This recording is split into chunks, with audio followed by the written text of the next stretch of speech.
மாணவர்கள் எவரும் போதைக்கு அடிமையாகாதீர்கள். அடிமையானவர்கள் மீண்டதாக சரித்திரமில்லை. எனவே உங்களையும் சமூகத்தையும் பாதுகாத்துக் கொள்ளுங்கள். உங்கள் நலன் கருதி கல்வி டிவி. வணக்கம் மாணவர்களே, இன்று நாங்கள் 2018 காப்போதர சாதாரண தர மாணவர்களுக்கான பரீட்சை வினாக்கள் பார்த்து கொண்டிருக்கின்றோம். அதில் நாங்கள் போன வகுப்பில் பகுதி 1 வினாக்களும் பகுதி 2ல் முதலாவது வினா கட்டாயமாக கேட்கப்படுகின்ற வினா, அந்த 10 வினாக்கள் அவற்றையும் பார்த்து நாங்கள் அதற்கு அடுத்ததாக நாங்கள்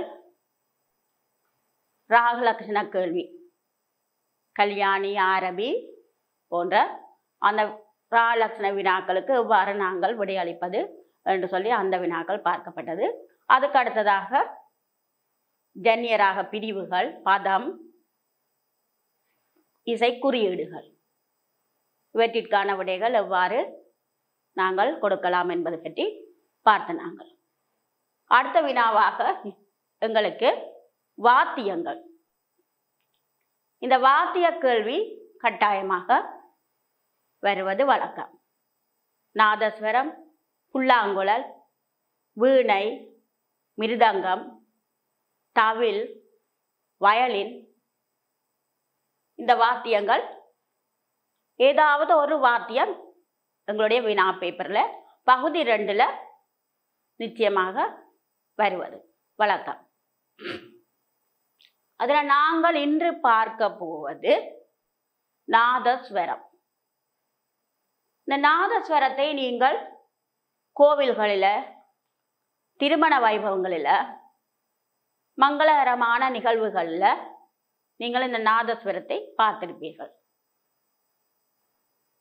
அப்போ இந்த நாதஸ்வரத்தில் எவ்வாறான வினாக்கள் கேட்கப்பட்டிருக்கின்றதுன்னு சொன்னால், முதலாவது வினா, நாதஸ்வரத்தின் படத்தினை வரைந்து அந்த பாகங்களை குறிப்பிட சொல்லி கூறப்பட்டிருக்கிறது. நாதஸ்வரத்தின் படத்தினை வரைந்து அதன் பாகங்களை குறிப்பிடுக. இதுதான் முதலாவது வினா. நாதஸ்வரத்தின் படம் இங்கு காணப்பட்டுள்ளது. பார்த்தீர்கள் என்று சொன்னால் பாகங்கள் குறிக்கப்பட்டு படம் காணப்படுகின்றது. இந்த பிற்பகுதி வட்ட வடிவான கூம்பு வடிவத்தில் அமைந்த ஒரு பகுதி, அந்த பகுதியினை நாங்கள் அணைசு என்று கூறுகின்றோம். அதாவது அணைசு. அடுத்ததாக பாருங்கள், ஒரு நீண்ட கூடான ஒரு மர குழல் வடிவத்தில் இந்த அணைசுடன் பொருத்தப்பட்டு இருக்கின்றது. அதில் 7 துவாரங்கள் காணப்படுகின்றது. அப்ப இந்த பகுதியினை நாங்கள் கீறி இதனுடன் இந்த நீண்ட வடிவான குழல் வடிவம் இணைக்கப்பட்டு அதனுடன் கிண்டை என்னும் பகுதி இணைக்கப்படுகின்றது. அடுத்ததாக சீவாளி என்று கூறப்படுகின்ற பகுதி, நாங்கள் அதாவது வாயை வைத்து ஊதும் பகுதி சீவாளி. இந்த சீவாளிக்கும் இந்த நீண்ட குழல் பகுதிக்கும் இடையில் காணப்படுவதுதான் கிண்டை. அடுத்ததாக நிறைய சீவாளிகள் இங்கே தொங்கவிடப்பட்டிருக்கின்றது. அப்ப இந்த சீவாளிகளுக்கு இன்னும் ஒரு பெயர் நறுக்கு என்றும் கூறப்படுகின்றது. நறுக்கு. அப்ப இந்த நாதஸ்வரத்தின் பாகங்கள் எவை என்றதை நீங்கள் மனதில் பதித்து வைத்துக் கொள்ள வேண்டும். அதாவது அணைசு, அடுத்ததாக பார்த்தீர்கள் என்று சொன்னால் கிண்டை, 7 துவாரங்கள், அடுத்தது சீவாளி அல்லது நறுக்கு, அடுத்தது சீவாளிகள். இவைதான் நாதஸ்வரத்தின் அமைப்பும் அதனுடைய படமும் பகுதிகளும் காணப்பட்டிருக்கின்றது. அடுத்தது இதனையும் நீங்கள் பார்த்து கொள்ளலாம். நாதஸ்வரத்தின் பாகங்கள் குறிக்கப்பட்ட ஒரு படம் இங்கே காணப்படுகின்றது. பகுதிகளும் இங்கு குறிக்கப்பட்டு காணப்படுகின்றது. நாதஸ்வரத்தின் அமைப்பு கூம்பு வடிவத்திலே, அதாவது வட்ட வடிவான ஒரு கூம்பு வடிவத்தில் அமைக்கப்பட்ட அனைசு என்று சொல்லப்படும் பகுதி காணப்படுகின்றது. அதனுடன் நீண்ட ஒரு கூடான ஒரு குழல் வடிவத்தில் அந்த அனைசுடன் பொருத்தப்படுகின்றது. அனைசுக்கு அடுத்ததாக கெண்டை என்னும் பகுதி காணப்படுகின்றது. அந்த கெண்டையுடன் சீவாளி அல்லது நறுக்கு என்னும் பகுதி இணைக்கப்பட்டு இருக்கின்றது. இந்த படம் தான் இங்கு உங்களுக்கு காணப்படுகின்றது. அதாவது முதலாவது வினாவிற்குரிய விடைதான் இது. படத்தினை வரைந்து பாகங்களை குறிப்பிடுக. அதாவது முதல் இந்த அனைசு என்ற பகுதியை நீங்கள் கீற வேண்டும். அதனுடன் சேர்த்து இந்த நீண்ட கூடான இந்த குழல் வடிவம் இணைக்கப்பட்டு அதற்கு அடுத்ததாக கெண்டை, அடுத்தது தீவாளி அல்லது நறுக்கு என்னும் பகுதிகள் இதில் பொருத்தப்பட்டு காணப்படுகின்றது. அடுத்த வினா உங்களுக்கு வரும். இந்த நாதஸ்வரத்தின் அமைப்பினை குறிப்பிடுக. இந்த நாதஸ்வரம் எவ்வாறு அமைக்கப்பட்டிருக்கின்றது என்ற அந்த அமைப்பினை குறிப்பிடுகன்னு சொல்லி வரும். அவ்வாறு கேட்கப்படும் போது நீங்கள் வட்ட வடிவான விரிந்த கூம்பு வடிவத்தில், அதாவது வட்ட வடிவான விரிந்த கூம்பு வடிவத்தில் அமைக்கப்பட்ட பகுதி, இதையும் பார்க்கலாம் நீங்கள். வட்ட வடிவான கூம்பு வடிவத்தில் அமைக்கப்பட்ட பகுதி, அதாவது அனைசு.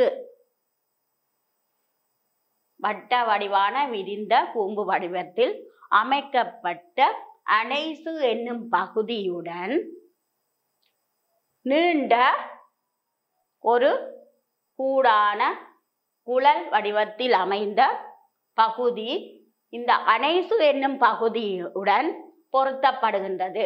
அதாவது அனைசு என்னும் பகுதியுடன் நீண்ட வடிவத்தில் அமைந்த கூடான ஒரு குழல் மரப்பகுதி, அது இந்த அனைசு என்னும் பகுதியுடன் இணைக்கப்படுகின்றது.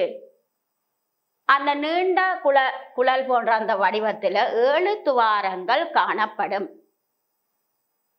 அந்த குழல் வடிவான அந்த நீண்ட மர குழல் வடிவத்துடன் கெண்டை என்னும் பகுதி இணைக்கப்படுகின்றது. அந்த கெண்டையில் சீவாளி என்று, அதாவது நாங்கள் வாய் வைத்து ஊதப்படும் பகுதி, சீவாளி அல்லது நறுக்கு என்று சொல்லப்படும் அந்த பகுதி போடப்படுகின்றது.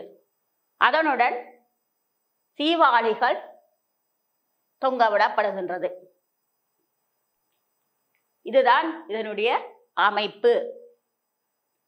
அதாவது நாதஸ்வரத்தின் அமைப்பினை குறிப்பிடுக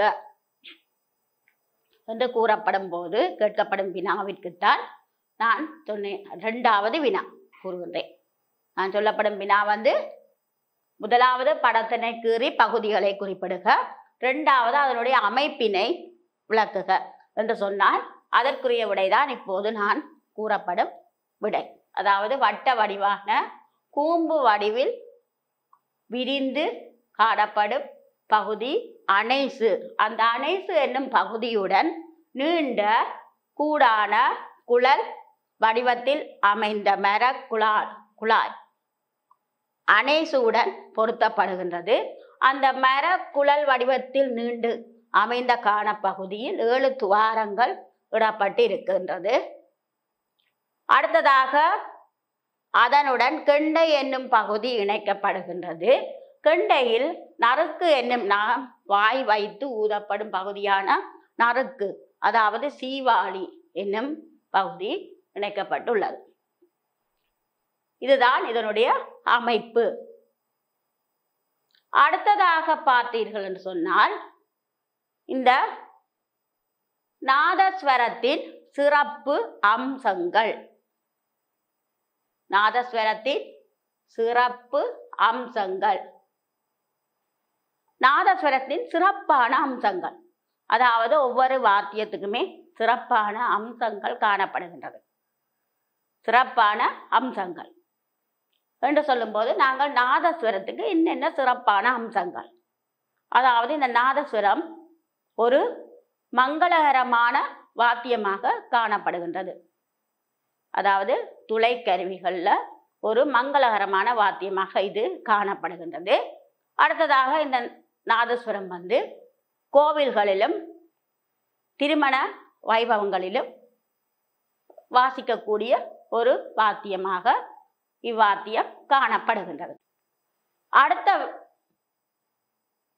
விடயம், இந்த கோவில்களில் வீதி உலா வரும்போது, அதாவது இறைவன் வீதி உலா வரும்போது, உங்களுக்கு தெரியும், வீதி உலா வரும்போது இறைவனுக்கு மல்லாரி என்று சொல்லப்படும் ஒரு இசை, அதாவது தவில் நாதஸ்வரம், கலைஞர்கள் வீதி உலா வரும்போது மல்லாரி என்று சொல்லப்படும் ஒரு இசை வாத்தியம், இந்த வாத்தியத்தின் மூலமாக அந்த இசை இசைக்கப்படுகின்றது. அப்போ இந்த நாதஸ்வரத்தின் அந்த மல்லாரி இசைக்கப்படும் போது அந்த கோவில்களுக்கு ஒரு அளவில் நீண்ட தூரத்தில் அருகாமையில் அமைந்திருக்கும் மக்களுக்கு விளங்கக்கூடியதாக இருக்கும். இந்த மல்லாரி அந்த இசை நிகழ்த்தப்படும் போது இறைவன் வீதி உலா வருகின்ற என்பது விளங்கக்கூடியதாக இருக்கும். ஆகவே அப்போ அடுத்ததாக கேட்கப்பட்ட சிறப்பு அம்சம், இந்த நாதஸ்வரத்தின் சிறப்பு அம்சம் என்று கேட்கப்படும் போது அவைதான் இதில் குறிக்கப்பட்டிருக்கின்றது. அதாவது நீங்கள் குறிப்பிடலாம், இது ஒரு மங்களகரமான வாத்தியம். அடுத்ததாக கோவில்களிலும் திருமண வைபவங்களிலும் இந்த வாத்தியம் பயன்படுத்தப்படுகின்றது. அடுத்ததாக இறைவன் வீதி உலா வரும்போது மல்லாரி என்ற இசை இசைக்கப்படுகின்றது. அதனை வைத்துக்கொண்டு அந்த கோவிலுக்கு அருகாமையிலே இருக்கும் மக்கள் இறைவன் வீதி உலா எழுந்தருளி விட்டார் என்பதை அறியக்கூடியதாக இருக்கும். அடுத்ததாக இந்த வாத்தியம் 2 வகையாக உள்ளது. ஒன்று பாரி, அடுத்தது திமிரி என்று அழைக்கப்படுகின்றது. இந்த வினா பகுதி 1 வினாக்களிலும் வரக்கூடியது வினாவாக இருக்கின்றது. அடுத்ததாக பகுதி 2ல் அந்த 10 வினாக்கள் கேட்கப்படுகின்றது. அந்த 10 வினாக்களிலும் இந்த வினாக்கள் வரக்கூடிய ஒரு வினாவாகும். அதாவது இந்த நாதஸ்வரத்தில் 2 வகை காணப்படுகின்றது, பாரி, திமிரி. பாரி என்று சொல்லும்போது அது பாரி என்று சொன்னால் நீண்டதாக அமைந்திருக்கும் குழல் வடிவம். அந்த குழல் நீண்டதாக அமைந்திருக்கும், ஆனால் சுருதி குறைந்ததாக இருக்கும். பாரி வாத்தியம், அதாவது பாரி நாதஸ்வரம் நீண்டதாக, நீளத்தில் நீண்டதாக இருக்கும். இப்போ தற்சமயம் இருக்கிறது 2.5 அடியில் இருக்கும் நாதஸ்வரம். அவ்வாறு நீண்டதாக காணப்படும் இந்த குழல் நீண்டு காணப்படும் வாத்தியம், நாதஸ்வர வாத்தியம் பாரி வாத்தியம், பாரி நாதஸ்வரம் என்று அழைக்கப்படும். அதாவது 2 வகை, பாரி, திமிரி. அவ நீண்டு காணப்படும் வாத்தியம், நீண்டு காணப்படும் நாதஸ்வரம் பாரி என்றும், ஆனால் நீண்டு காணப்படுவதில் சுருதி குறைவாக காணப்படும். அடுத்ததாக திமிரி. திமிரி என்ற நாதஸ்வரம் நீளம் குறைந்ததாக காணப்படும். பாரி நீளம் கூடியதாக காணப்படும், திமிரி நீளம் குறைந்ததாக காணப்படும், சுருதி கூடியதாக காணப்படும். அப்ப பாரி நீளம் கூடியது, சுருதி குறைந்து காணப்படும். திமிரி நீளம் குறைந்தது, சுருதி கூடி காணப்படும். அவ்வாறு இந்த நாதஸ்வரம் 2 வகை நாதஸ்வரம் காணப்படுகின்றது என்பதையும் நீங்கள் குறிப்பிடலாம். இது சிறப்பம்சம். நாதஸ்வரத்தின் அமைப்பு கீறி குறிக்கப்படுகின்றது. அநேகமாக எல்லா வாத்திய கேள்விகளும் இவ்வாறு தான் வரும். ஆகவேதான் நாங்கள் இந்த வாத்தியம்தான் வரும். சில மாணவர்கள் என்ன செய்வதுன்னு சொன்னால், 5 வருட பேப்பரை பார்த்துவிட்டு இந்த வருடம் இந்த வாத்தியம் வந்துள்ளது, ஆகவே அடுத்த வருடம் இந்த வாத்தியம் தான் வரும் என்று கூறு. ஆனால் இப்போது 2-3 வருடங்களாக அந்த முறை பின்பற்றப்படவில்லை. ஆகவேதான் இந்த வாத்தியங்கள் ஒரு இலகுவான கேள்வி. தவில், நாதஸ்வரம், புல்லாங்குழல், மிருதங்கம், வீணை, வயலின், இந்த 6 வாத்தியங்களையும் நாங்கள் கீறி பழகினோம் என்று சொன்னால் இந்த வாத்தியத்தை நாங்கள் மிகவும் இந்த வினாவை எடுத்து செய்யலாம். என்றால் ஒவ்வொரு பேப்பர்லையும் ஒவ்வொரு வருடமும் இந்த வாத்திய கேள்வி நிச்சயமாக வரும் கேள்விகள். நான் உங்களுக்கு ஏற்கனவே கூறியிருந்தேன், நாங்கள் எந்தெந்த வினாவை எடுத்து செய்யலாம் என்பதை முன்பே நாங்கள் தயார்படுத்தி கொள்ள வேண்டும். அதாவது ராலக்ஷணம், அடுத்தது வினாவரும், இப்போ ஜன்னிய ராகம், பதம், இசை குறியீடுகள், அவ்வாறான வினாக்கள், எடுப்பு, 35 தாளம், அந்த அவ்வாறான வினாக்கள் வருகின்றது. அது ஒரு இலகுவான வினா. அடுத்ததாக இந்த வாத்திய கேள்வி, 3 கேள்வி, 5 கேள்வியில் 3 கேள்வி வந்துட்டது. அப்ப அடுத்தது பார்த்தீர்கள்னு சொன்னால் இதில் கேட்கப்படும் வினா இதில் தேர்ச்சி பெற்ற வித்துவான்கள் கேட்கப்படுகின்றது. அப்ப வித்துவான்களை நாங்கள் பார்த்தோம் என்று சொன்னால் இதுல கனவேற்ற இருக்கின்றது. அப்ப நாங்கள் நாதஸ்வரத்துல எங்களோட இலகுவான நாங்கள் பாடமாக்காமலே எங்களுக்கு இலகுவாக ஒரு தெரிந்து வைக்கக்கூடிய ஒரு வாக்கியக்கார இந்த வித்துவான்களோட பேர்களை நாங்கள் எடுத்துக்கொள்ள வேண்டும். இதுல கனவேற்ற பேர் இருந்தாலும் எங்களுக்கு 2 பேற்ற பேர் தான் குறிக்க பெறப்போகின்றது. அப்போ நாங்கள் நாதஸ்வரத்துக்கு கானமூர்த்தி, பஞ்சமூர்த்தி, இப்போ நீங்கள் பார்த்தீங்கன்னு சொன்னால் 2 மூர்த்தி என்ற பேரில் வருகின்றது. அப்போ உங்களுக்கு அது இலகுவாக உங்களுக்கு பிடிக்கக்கூடிய ஒரு பெயர், கானமூர்த்தி, பஞ்சமூர்த்தி. அடுத்தது பார்த்தீங்கன்னா பாலமுருகன், குமரன். பாலமுருகன் முருகனுடைய பெயர் பாலமுருகன், குமரனும் முருகனுடைய பெயர் குமரன். அப்ப நீங்கள் இப்ப நாதஸ்வரம் தான் முதலாவதாக படிக்கின்றீர்கள். அப்ப நீங்கள் இதை மனதில் பதித்து வைத்துக் கொள்ள வேண்டும். நாதஸ்வரத்துக்கு வித்துவாங்கன்ற பேர் நிச்சயம் தேவை. கானமூர்த்தி, பஞ்சமூர்த்தி, பாலமுருகன், குமரன். அப்ப இதுல 2 பேற்ற பெயர் தான் உங்களுக்கு குறிப்பிட வரப்போகின்றது. இதுல இந்த வாத்தியத்துல வரக்கூடிய வினா இவ்வளவு தான். அதாவது நாங்கள் நாதஸ்வரத்தை எடுத்தோம் என்றால் 2018 ஒவ்வொரு பேப்பர்லையும் ஒவ்வொரு வாத்தியங்கள் வரும்போது நாங்கள் அவற்றையும் பார்த்து கொண்டு போகின்றோம். அவற்றிலும் இவ்வாறான வினாக்கள்லாம் வரப்போகின்றது. இப்போ நாதஸ்வரம் படம் கீறி குறிக்கிறது, அதன் பகுதிகளை நாங்கள் குறிப்பிடுகின்றோம். அப்ப நாதஸ்வரம் கீறி குறிக்கும் போது நீங்கள் அவற்றையும் கவனத்தில் கொள்ள வேண்டும். ஒன்று வித்துவாங்களோட பெயர் ஞாபகப்படுத்த வேண்டியுள்ளது. அடுத்ததாக இந்த நாதஸ்வரத்தில் என்னென்ன பெயர், அப்போ நாங்கள் இதை வைத்து கொண்டு தான் பாடமாக்க வேண்டும் வேண்டிய நாதஸ்வரத்தில் நீங்கள் உங்களோட பாட்டிலேயே நீங்கள் சொல்லி பார்க்கலாம் என்னென்ன பகுதிகள், அவற்றின் பெயர்கள். அணைசு, கெண்டை, சீவாளி, சீவாளிக்கு இன்னும் ஒரு பேர் நறுக்கு. இவ்வளவு பேரும் தான் இங்கே காணப்படுகின்றது. அடுத்தது 7 துவாரங்கள். அப்ப இதுல பெயர் குறிப்பிடுவது உங்களுக்கு கஷ்டமண்டு இல்லை. அடுத்ததாக இந்த அமைப்பு கேட்டால் இதனை வைத்துக்கொண்டே நீங்கள் அமைப்பை கூறலாம். இங்க வாசிச்சுத்தான் நாங்கள் விளங்க வேண்டும் என்றது அவசியம் அல்ல. ஒரு வட்ட வடிவான விரிந்த கூம்பு வடிவத்தில் அமைந்த அணைசு என்னும் பகுதியுடன் கூடான ஒரு குழல் போன்ற மர குழாய் பகுதி இந்த அணைசு என்னும் பகுதியுடன் இணைக்கப்படுகின்றது. அடுத்ததாக கெண்டை என்னும் பகுதி அந்த கூடான குழல் பகுதியுடன், நீண்ட குழல் பகுதியுடன் இணைக்கப்படுகின்றது. இந்த குழல் பகுதியில் 7 துவாரங்கள் காணப்படுகின்றது. அடுத்தது கெண்டையில் நறுக்கு, சீவாளி, நாங்கள் வாய் வைத்து ஊதும் பகுதியான நறுக்கு என்னும் பகுதி இணைக்கப்படுகின்றது. இவைதான் அமைப்பு, இவ்வளவுதான். அடுத்தது சிறப்பு. சிறப்புன்னு சொல்லிக்கே உங்களுக்கு என்ன இந்த நாதஸ்வரத்தில் என்ன சிறப்பான அம்சங்கள் என்பதை குறிப்பிட்டால் சரி. அதாவது திருவிழாக்கள்லையும் திருமண வைபவங்கள்லையும் இந்த நாதஸ்வரம் பயன்படுத்தப்படுகின்றது. மங்களகரமான நிகழ்வுகளில் பயன்படுத்தப்படுகின்றது. அடுத்தது குறிப்பிடலாம் நீங்கள். இது பாரி திமிரி என்ற 2 வகை காணப்படுகின்றது. பாரி நீண்டதாகவும் சுருதி குறைந்ததாகவும் காணப்படும்.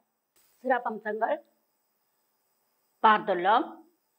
நீண்ட நீண்ட குழல் நீண்ட வடிவத்தில் காணப்படும். அதாவது 2.5 அடி நீளத்தில் தான் இந்த நாதஸ்வரம் காணப்படுகின்றது. அப்போ அந்த 2.5 அடி நீளம் கூடினதாக காணப்படுவது பாரி. சுருதி குறைந்து காணப்படும். திமிரி நீளம் குறைந்தும் சுருதி கூடியும் காணப்படும்.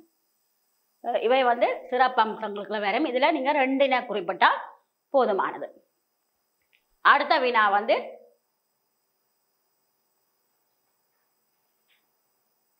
அவர்களுடைய பெயர் கேட்கப்பட்டது. அதாவது வித்துவான்களுடைய பெயர் கேட்கப்பட்டது. வித்துவான்களுடைய பெயரும் அதுதான் நீங்கள் உங்களுக்கு பிடிபடக்கூடிய பெயராக, அதாவது உங்களுக்கு வாய்க்குள்ள வரக்கூடிய மனதில் பதிக்கக்கூடிய பெயர்.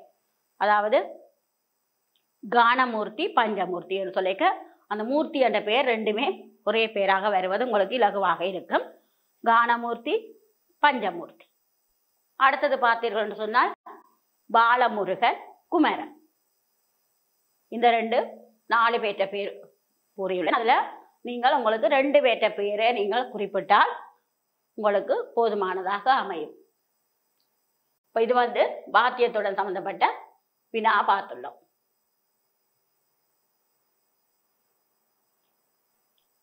அடுத்ததாக அலங்காரம் பூர்த்தி செய்வது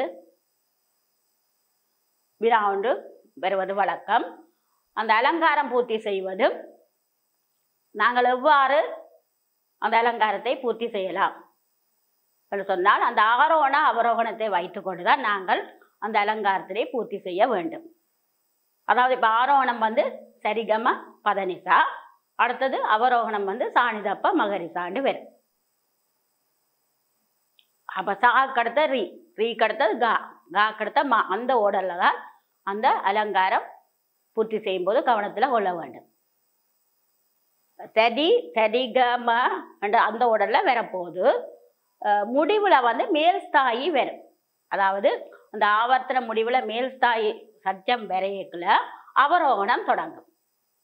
முதல் ஆரோகணம் சரிகரி சரிகம கண்டா, சரிகரி சரிகம ரிகமக ரிகமப்ப அப்படி வரையக்குள்ள கமப்பா வரும். அடுத்தது மப்பதனி, அடுத்தது பதனிசா, கடைசியில் இங்கேயும் வரைக பதனிசாடு முடியும். முடியக்க அடுத்தது சாணிதப்போ வச்சுக்கொண்டு வரப்போகுது. அப்போ நாங்கள் சரிகேரி என்று சாமியில தொடங்கின அந்த முதல் அடியை வைத்துக்கொண்டே கீழே நாங்கள் சாணி சரியன்று வரைக்கும் இங்கே சாணி என்று அவரோகண முறையில் வரக்கூடியதாக இருக்கும். அப்போ நாங்கள் அடுத்த வகுப்பில் அந்த அலங்காரம் எவ்வாறு பூர்த்தி செய்வது என்பதை பற்றி பார்க்கணும். அடுத்ததாக 7ஆம் 8ஆம் நூற்றாண்டு. அந்த 7ஆம் 8ஆம் நூற்றாண்டு எவ்வாறு முதல் சங்க காலம், அடுத்த சங்கமறிவி காலம், உங்களுக்கு அந்த 3 நூற்றாண்டு வருகின்றது. அந்த 3 நூற்றாண்டை அதையும் நீங்கள் ஒரு கேள்வியாக எடுத்து செய்யலாம். அதனால் முதலாவது ராலட்சணம், அடுத்தது உங்களுக்கு ஜன்னிய ராகம், இசைக்குறியீடுகள், பதம், அவ்வாறான எடுப்பு, அவ்வாறான வினா, எடுப்புன்னு சொன்னால் கிரகம், அந்த வினா கொண்டு எடுத்து செய்யலாம். அடுத்ததாக இந்த வாத்திய கேள்வி எடுத்து செய்யலாம். அடுத்ததாக உங்களுக்கு இந்த அலங்காரம் பூர்த்தி செய்யலாம். அடுத்ததாக 7ஆம் இந்த நூற்றாண்டு, இந்த வாத்தியத்தை போலதான் 6 வாத்தியங்கள் மாதிரி 3 நூற்றாண்டு இருக்கின்றது. 7ஆம் 8ஆம் நூற்றாண்டு, 14ஆம் 15ஆம் நூற்றாண்டு, அவ்வாறு 3 நூற்றாண்டு. இந்த 3 நூற்றாண்டும் மாறி மாறி எல்லா பேப்பர்லையும் வரும். ஒரு வருடம் 7ஆம் 8ஆம் நூற்றாண்டு வந்தால் அடுத்த வருடம் அடுத்த நூற்றாண்டு வரும். அப்போ இந்த நூற்றாண்டு கேள்வியும் நாங்கள் மிகவும் இலகுவாக எடுத்து செய்யலாம். அப்போ அதில் அது நூற்றாண்டு கேள்வியிலையும் என்னென்ன விடயங்கள் நாங்கள் கவனத்தில் கொள்ள வேண்டும் என்பதை பற்றி உங்களுக்கு கூறுகின்றேன். 7ஆம் 8ஆம் நூற்றாண்டுன்னு சொல்லிக்க அது என்ன காலப்பகுதி, அடுத்து அந்த காலப்பகுதியில் யார் யார் அந்த இசைக்கு தொண்டாற்றி இருக்கிறார்கள், இசையை வளர்ப்பதற்கு உதவி இருக்கின்றார்கள் என்பதைத்தான் நாங்கள் பார்க்க வேண்டும். அந்த 7ஆம் 8ஆம் நூற்றாண்டு நீங்கள் ஒரு நோட் புக் கொண்டு எடுத்து அந்த அதில் 7ஆம் 8ஆம் நூற்றாண்டில் ஆராற்ற பெயர்கள் வருகின்றது. அடுத்த 17ஆம் 15ஆம் நூற்றாண்டில் ஆராற்ற பெயர் வருகிறது. அடுத்த 17 18ஆம் நூற்றாண்டில் ஆராற்ற பெயர் வருது. அந்த பெயர்களை குறிப்பிட்டு வைத்து கொண்டால் இந்த வினாவையும் நீங்கள் ஒரு வினாவாக எடுத்துக்கொள்ளலாம். இது பாடமாக தேவையில்லை. நாங்கள் இந்த ஆர் என்றது மட்டும் தெரிஞ்சு கொண்டோம் என்று சொன்னால் அவர்கள் எவ்வாறு இந்த இசையை வளர்த்தார்கள் என்பதை வைத்துக்கொண்டு நாங்கள் அந்த வினாவிற்கு விடையை அளிக்க இலகுவாக இருக்கும். அடுத்ததாக நாங்கள் இப்போது இந்த அலங்காரம் பூர்த்தி செய்தல். இந்த அலங்காரம் பூர்த்தி செய்தலும் மிகவும் ஒரு இலகுவான வினா. அப்போ அதை எவ்வாறு என்பதை நாங்கள் கவனமாக கவனித்தால் இந்த அலங்காரம் பூர்த்தி செய்வதையும் மிகவும் இலகுவாக செய்யலாம். அதாவது ஆரோண அவரோகணத்தை நீங்கள் வைத்து கொண்டுதான் இந்த அலங்காரத்தை நாங்கள் பூர்த்தி செய்ய வேண்டும். உதாரணமாக இப்போ சரிகம பதனிசா என்றிருக்கும், சாணிதப்ப மகரிசா. உங்களுக்கு தெரியும் ஆரோகணம் வந்து சரிகம பதனிசா, அவரோகணம் வந்து சாணிதப்ப மகரிசா. இப்போ நீங்கள் படித்தனீர்கள் 7 அலங்காரங்கள் படித்தனீங்கள். அலங்காரம் 7 சப்ததாள அலங்காரம். அந்த சப்ததாள அலங்காரத்தில் வார அங்கங்களை வைத்து கொண்டுதான் இந்த அலங்காரம் பூர்த்தி செய்தல் என்னும் வினா வரும். அந்த அலங்காரத்தில் உங்களுக்கு அங்கங்கள் கவனிக்க வேண்டும். உங்களுக்கு தெரியும் அங்கங்கள் இதில் அடையாளங்கள் காணப்படுகின்றது. நாங்கள் சிறிய வகுப்புகளில் படித்த நாங்கள் அங்கங்கள் வந்து லகு, திருதம், அனுதிருதம். அப்போ இந்த அலங்காரம் பூர்த்தி செய்கிறதுல இதில் ஃபுல்லாக உங்களுக்கு விடை அவ்வாறு அப்படியே தரப்பட்டுள்ளது. ஆனால் அலங்காரம் பூர்த்தி செய்யும் இந்த முதல் வரி மட்டும்தான் உங்களுக்கு வினாவாக வருகின்றது. அதாவது 2018 காப்பகத்தில் 2018 இந்த முதல் வரி இந்த அடையாளம் மட்டும்தான் உங்களுக்கு வினாவாக தரப்பட்டுள்ளது. நீங்கள் அதை கவனிக்கலாம். 2018 பேப்பரில் இந்த முதல் வரி மட்டும் உங்களுக்கு அலங்காரம் பூர்த்தி செய்கிறதுல வினாவாக தரப்பட்டுள்ளது. அப்போ உங்களுக்கு அங்கங்கள், அங்க முடிவு, ஆவர்த்தன முடிவு. இந்த அங்க முடிவு இவ்வாறு காணப்படும். ஆவர்த்தன முடிவு இங்கே இரட்டை செங்குத்து கோடாக காணப்படுகின்றது. இது அங்க முடிவு. அடுத்தது இங்கால ஆவர்த்தன முடிவு காணப்படுகின்றது. பார்த்தீங்கன்னு சொன்னால் லகு, திருதம், லகு. அப்ப இந்த அலங்காரத்தில் காணப்படும் அங்கங்கள் வந்து லகு, திருதம், லகு. லகுண்ட அடையாளம் என்ன? ஒற்றை செங்குத்து கோடு. திருதத்தின் அடையாளம் வட்ட வடிவம். பாருங்கள், அந்த லகுக்கு பக்கத்துல 4 போட்டு காண்பிக்கப்படுகின்றது. சதுஷ்ட லகு 4 போட்டு காண்பிக்கப்படுவது சதுஷ்ட லகு. அடுத்த திருதம். இப்ப சதுஷ்ட லகு என்று சொன்னால் 4 அட்சர காலங்கள் வரப்போகின்றது. சதுஷ்ட லகுக்கு 4 அட்சரம் வரும். இந்த இதில் பார்த்தீர்கள் என்று சொன்னால் சா, பாருங்கள் ரீ, ரீக்கு சுழி காணப்படுகின்றது. அங்கால கம, அப்புறம் அங்கால கெரி, அப்புறம் இங்கால சா தி கம என்று காணப்படுகின்றது. அச்சரங்களை பார்த்தீர்கள் என்று சொன்னால் ஒவ்வொன்றிற்கும் 4 அச்சரங்கள் வருகின்றது.